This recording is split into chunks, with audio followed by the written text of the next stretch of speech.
Assalamualaikum warahmatullahi wabarakatuh. Alhamdulillah, ikhwan wa akhwat fiddin. Kembali bertemu bersama kami Mukhtalifun Alwan. Pada video kali ini yang hadir sebagai narasumber adalah Mas Tono yang kita kenal sebagai penggiat sosial media untuk berdakwah. Langsung kita sapa Mas Tono ya. Assalamualaikum warahmatullahi wabarakatuh, Mas Tono. Waalaikumsalam warahmatullahi wabarakatuh. Ya, lama nggak berinteraksi gitu. Iya, sudah lama kali ya. Lama. Diistirahatkan ini kemarin ya kan. Nah, Iya, alhamdulillah ketemu lagi. Gimana sehat kondisi? Alhamdulillah sehat. Masih aktif berdakwah di sosial media ya? Masih. Masih, alhamdulillah. Juga tetap mantau di sosmed sih. Tadi udah sholat belum waktu kemarin? Alhamdulillah baru saja sholat. Alhamdulillah. Tapi ngomong-ngomong, Hakim tahu nggak kalau alam ini juga ikut sholat? Alam ini Ikut sholat. Juga sholat. belum tahu. Belum tahu. Alam juga sholat? Iya. Langit, Hah? bumi, bahkan burung pun ikut sholat. Bukan hanya kita. Burung ikut sholat? Iya. Masa? Betul. Nggak pernah lihat burung itu ke kamar mandi itu wudhu loh, Mas Tono. Masa burung juga sholat sih? Ya tentu beda. Beda sholatnya? Beda lah sholatnya. Yang ngomong siapa tuh kayak gitu? Ini dia. Mari kita ke sumbernya saja langsung. Kita lihat di surat An-Nur. Ada ayatnya? Ada. Surat An-Nur ayat 41. Gini, sedap ini. Langsung ke ayat. Dapat informasi, langsung cek. Iya. Mari An-Nur. Di surat An-Nur ayat 41. Surah 24 yang sana ya? Iya. Oke, lanjut. Bismillahirrahmanirrahim. Kita lihat ya. Kalau misalnya salah. Ya, siap dicek. Bisa dikoreksi. Alam taro. Apakah belum kau ro'in, kau melihat, kata Allah, annallaha, sesungguhnya Allah, yusabbihu lahu, bertasbihlah kepada dia, mamfis samawati wal ard, apa saja yang ada di langit dan juga wal ard, dan juga di bumi. Wat tayru saffatin, begitu pula dengan burung yang mengembangkan sayapnya. Kalimat ini kalimat istifham kalau dalam bahasa Arab. Istifham. Istifham itu kalimat pertanyaan.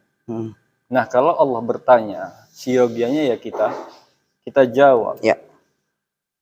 Jadi Allah bertanya, apakah belum kau melihat, mero'in, mengindikasi bahwasanya langit, bumi, dan juga burung ikut bertasbih. Mereka bertasbih kepada Allah. Sudahkah kau lihat ini, kata Allah? Ya. Maka harusnya kita jawab. Kalaulah ini sebuah pertanyaan, harusnya kita jawab. Kalau memang sudah, ya nyatakan sudah. Kalau belum, ya nyatakan belum. Saya tanya kepada Hakim. Apakah sudah pernah melihat langit bertasbih, burung bertasbih, bumi juga bertasbih? Kalau bertasbih sesuai dengan pemahaman Hakim hari ini, tasbih seperti yang kita lakukan, belum pernah lihat. Belum pernah lihat. Barangkali ada mungkin makna tasbih yang lain ya. Gitu kira-kira. Iya, memang. Jadi semuanya itu bertasbih kepada Allah. Langit, bumi, dan juga burung, mereka ikut bertasbih kepada Allah. Tasbih ini kan asal katanya sabbaha, artinya bergerak. Ya. Melakukan gerakan. Kita lanjut dulu kalimatnya. Boleh. Kulu qad alima sholatahu wa tasbihahu. Dan masing-masing kulu masing-masing qad sungguh alima telah mengetahui sholatahu sholatnya wa tasbihahu dan juga tasbihnya. Jadi kalimatnya jelas itu, masing-masing telah mengetahui sholatnya dan juga tasbihnya. Oke, berangkat kita dari pertanyaannya. Pahamkah kita? Sudahkah kita paham dengan sholatnya langit, sholatnya bumi, dan sholatnya burung? Dan pahamkah kita bagaimana tasbihnya? Itu tadi paling jawabannya masih. Kalau sesuai dengan sholat, sesuai dengan pemahaman kita ya belum pernah lihat. Nah, belum pernah tahu gitu. Iya, sebetulnya dari ayat itu sendiri pun sebetulnya kita bisa, Allah sudah memberikan clue. Sedikit memberikan sebuah penjelasan. Kalau kita lihat, toir, sofatin. Artinya di situ Allah menjelaskan bahwasanya sholat dan tasbihnya burung itu adalah dengan mengembangkan Sayapnya. sayapnya. Kira-kira kalau burung sudah mengembangkan sayap itu menggambarkan apa? Menggambarkan pergerakan dia. Pergerakan dia. Menggambarkan selain itu menunjukkan dia sedang keliling mobilisasi. Keliling, Bergerak mobilisasi, lah ya. terbang. Ya. Jadi dengan terbangnya itu dia banyak hal yang bisa dia lakukan. Satu, dia bisa ikut melakukan atau membantu penyerbukan dari benang sari ke putik sari. Oh iya benar. Itu yang dilakukan. Pernah belajar IPA dulu. Ini yang dilakukan burung. Apalagi yang bisa dilakukan burung ketika dia terbang? Dia mencari nafkah, Ya. mencari makanan, Betul. baik itu untuk dirinya sendiri ataupun anaknya. keluarganya. Iya betul, yang di sarang ya. Okay. Apalagi yang bisa yang dia lakukan? Dengan terbangnya itu dia menunjukkan apa dia? Menunjukkan apa nih? Kan tidak semua burung yang punya sayap bisa terbang kan? Iya, penguin nggak bisa ya? Penguin nggak bisa. Iya benar. Burung merak nggak bisa terbang. Iya betul. Burung Jadi unta juga bisa. burung unta juga nggak bisa terbang. Iya, iya. Jadi tidak semuanya burung yang punya sayap itu bisa terbang. Jadi dengan dia terbangnya itu menunjukkan dia mampu melawan gravitasi bumi, daya tarik bumi. Jadi dengan terbangnya burung itu menunjukkan bahwasanya dia mampu melawan gravitasi bumi. Itulah yang menyebabkan dia bisa terbang. Sementara burung-burung yang lain dia belum mampu untuk melakukan gerakan yang melawan gravitasi bumi. Sama halnya dengan kita. Kalau kita ditarik ke kitanya, ini kan sebuah pembelajaran. Kadang-kadang banyak hal-hal yang menarik kita, hal-hal ardiyah, hal-hal duniawi yang menarik diri kita sehingga kita payah untuk lepas, bebas. Seperti burung tadi. Banyak hal yang menarik kita. Tarikan-tarikan bumi banyak hal yang menarik diri kita sehingga kita sulit untuk bebas, lepas, mengekspresikan keabdian kita, keabdullahan kita. Padahal bisa aja ya. Padahal kita bisa melakukan banyak hal. Kita mampu mengekspresikan keabdian kita. Tapi karena terlalu banyak yang menggandoli, karena terlalu banyak yang menarik diri kita, akhirnya kita kurang lepas. Bahkan nggak bisa lepas. Banyak hal yang narik-narik. Ujungnya di situ aja kita. Akhirnya di situ-situ aja. Nggak berkembang lah kita. Nggak kemana-mana. Daya jangkaunya juga nggak luas. Daya jangkau kita pun nggak luas. Ini kan sebuah pembelajaran buat kita. Itu sholatnya burung. Itu sholatnya burung. Itu sholatnya burung. Oh berarti nggak sama kayak kita sholat. Tidak. Tapi sholat juga dia. Itu termasuk sholat. Jadi kalimat itu sendiri sebetulnya sudah memberikan clue penjelasan kepada kita bahwasanya burung juga ikut sholat. Iya. Terus bagaimana dengan sholatnya bumi? Langit nih. Apa yang dilakukan bumi? Kalau yang pahami dari pelajaran IPA itu dia berputar, berotasi. Ya, betul. Iya kan?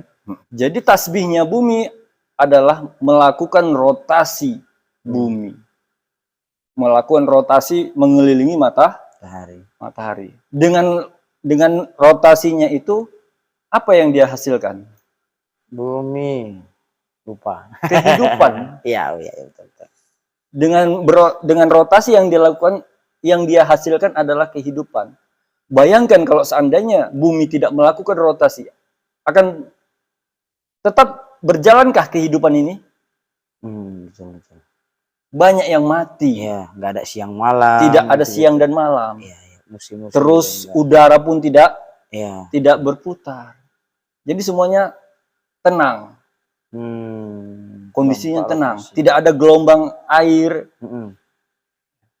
Jadi itu semua terjadi karena rotasi bumi. Dengan rotasinya itu akhirnya menumbuhkan kehidupan di bumi. Itulah yang dilakukan bumi. Itulah tasbihnya. Itulah sholatnya. Di langit, apa yang ada di langit? Banyak kan? Banyak. Matahari, Betul, awan, angin, bulan. Masing-masing punya perannya masing-masing. Iya. Masing-masing punya tasbihnya masing-masing. Benar. Matahari dengan menyinari bumi, dengan sinarnya itu akhirnya muncullah kehidupan. Tumbuh-tumbuhan membutuhkan sinar matahari. Betul. Khususnya tumbuh-tumbuhan yang memiliki klorofil. Klorofil. Ya, betul. Jadi itulah yang dihasilkan matahari dengan tasbihnya. Iya. Awan, ya, merupakan himpunan air, berkumpulnya Benar. air. Dengan air yang terkandung pada awan itu dia menghidupkan makhluk-makhluk yang di bumi. Jadi banyak hal, banyak hal yang bisa kita dapat dari sholatnya alam. Itulah nilai. Kalau kita mau memperhatikan macam mana tasbihnya alam, akhirnya banyak nilai pelajaran yang bisa kita ambil. Berarti sholat itu punya banyak bentuk lah ya. Banyak. Nah gitu, maksudnya versi sesuai dengan siapa yang melaksanakan, kira-kira gitu lah ya. Iya. Sholatnya burungnya kayak tadi, dengan dia terbang, keliling segala macam. Bumi dengan rotasinya, langit dengan segala yang ada di dalamnya, kan gitu, dengan tugasnya masing-masing. Itu bentuk sholatnya juga. Iya. Oh, berarti memang ketika Mas Tono tadi nanya gitu, pemahaman Hakim tentang sholat yang masih sempit. Iya. Hakim paham sholat itu ya seperti kita lakukan di masjid, gitu ya, sajadah. Makanya kan nanti gitu. di dalam Al-Quran pun kita lihat terjemahannya, kode alima sholatahu, terus sering diartikan doa di sini. Ya benar, sholat doa. Nah, sungguh masing-masing telah mengetahui doa dan tasbihnya, kan gitu. Padahal lafaznya sholat ya. Padahal lapasnya sholat, cuma dimaknai dakwah. Ya karena dia sholatnya ini berhubungan dengan alam, tidak berhubungan dengan manusia. Kan gitu. Karena dia berhubungan dengan alam, makanya sulit mereka menerjemahkan sholat. Makanya diartikan doa. Karena kalau seandainya diartikan sholat juga maknanya, nanti orang pun bertanya, tertanya-tanya, macam mana sholatnya burung, macam mana sholatnya bumi, macam mana sholatnya langit, kan gitu. Kalau mereka artikan sini sebagai sholat yang seperti biasa, kita buat ya. Gitu dia. Karena sebagian dari tafsir itu tetap mengartikan sholat tahu itu diartikan doa. Padahal lafaznya sholat. Jadi langit, bumi, dan juga burung juga sholat. Bukan hanya kita. Iya benar, ini jawabannya. Diperkuat di lafaz terakhir ya Mas Tono ya kan? Iya. Wallahu alimun bima yaf'alun. Wallahu alimun bima yaf'alun. Dan Allah Maha tahu terhadap apa yang mereka kerjakan. Artinya apa? Apapun yang kita buat, apapun yang kita lakukan, sioganya berangkat dari apa yang kita tahu. Berdasarkan ilmu yang kita pahami. Jadi jangan berbuat kalau kita tidak tahu, tidak mengerti. Kan gitu. Oke. Jadi sholatnya alam mempunyai efek buat yang lain, mempunyai manfaat buat makhluk yang lain. Kalau nanti kita tarik ke diri kita lah, sudah sejauh mana sholat yang kita jalani? Apakah sudah memiliki manfaat baik itu diri sendiri maupun orang lain? Iya betul. Karena kalau sholatnya cuma jadi pahala aja sama kita, ujungnya kan kita jadi pribadi yang egois. Iya. Kita mikirin pahala kita sendiri aja. Sholat kita nggak berdampak buat orang lain. Iya. Buat di sekeliling kita kan gitu. Kayak sholatnya bumi tadi, langit, bahkan burung. Sholatnya itu berdampak. Nah sementara kita gitu ya Mas ya. Iya. Jadi sholat kita itu jangan hanya berdampak pada diri kita. Jangan hanya bermanfaat. Jangan orientasinya hanya diri kita saja. Tapi bagaimana dengan sholat yang kita pahami itu tadi mampu berdampak atau memiliki manfaat buat yang lain.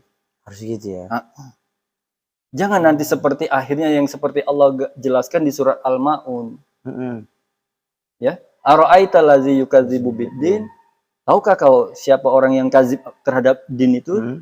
Fazalikal ladzina yadu'ul Yatim. yatim, yang mereka menghardik Anak yatim, yatim. yang mereka tidak peduli dengan anak yatim, Yatim. yang mereka tidak mau menjadi bapak untuk si Yatim. yatim. Nggak open dia dengan yatim. Wala yahuddu ala ta'amil miskin, nggak mau memberi To'am. to'am Miskin. terhadap si miskin, nggak open dengan yang miskin. Maka akhirnya Allah katakan fawailul lil Musholin. musholin, maka celakalah orang yang sholat, orang yang sholat seperti ini. Artinya, ya kenapa dia disebut celaka oleh Allah? Fawailul lil musholin. Fawailul musholin allazina hum an sholatihim sahun. Ya itu dia. Kenapa Allah sebut dia sholatnya celaka? Karena dia lalai. Lalai di sini artinya bukan hanya dalam waktu pelaksanaannya saja dia lalai, tapi berkaitan erat dengan kalimat sebelumnya, ayat sebelumnya. Dia lalai terhadap si yatim, dia lalai terhadap si miskin, dia hanya fokus pada dirinya. Sholatnya hanya berorientasi pada dirinya. Benar. Menghitung pahala supaya masuk surga. Emang kalau masuk surga sendiri mau, Hakim? Sendirian di surga ngapain juga? Nah, kan nggak enak kan? Iya. Kalaupun kita dengan sholat kita akhirnya kita masuk surga sendirian mau. Kalau saya nggak mau masuk surga sendirian. Maka supaya kita tidak masuk surga sendirian, maka kita harus peduli dengan si yatim. Jadilah kita bapak untuk si yatim. Ajari dia. Mana yang tidak tahu, dikasih tahu. Kasih dia pendidikan. Kasih dia pemahaman. Nah ketika kita berhadapan dengan si miskin, dia lapar, kasih. Nggak usah ditanya lagi, kau lapar. Udah tahu dia lapar, kita tanya lagi, kau lapar katanya. Basa-basi kali ya. Kan basa-basi. Iya, betul. Jangan seperti itu. Sholat ini kan komunikasi kita dengan Allah. Artinya kalau memang bagus komunikasi kita dengan Allah, harusnya kan terrefleksi terhadap horizontal ya.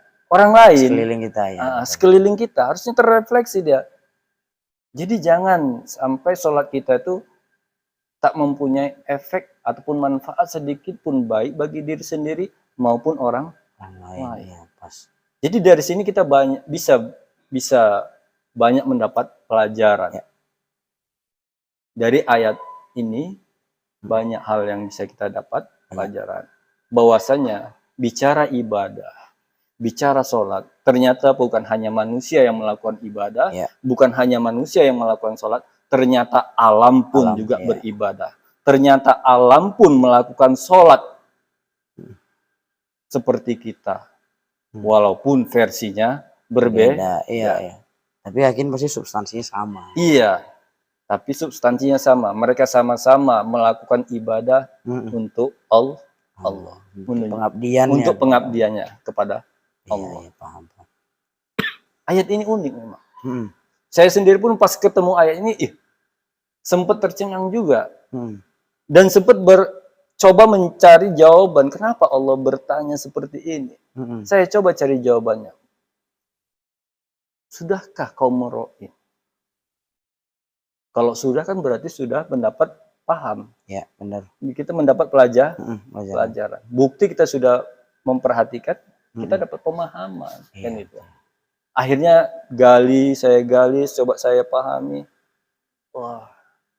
Makanya saya coba sampaikanlah apa yang saya pahami dalam podcast kali ini.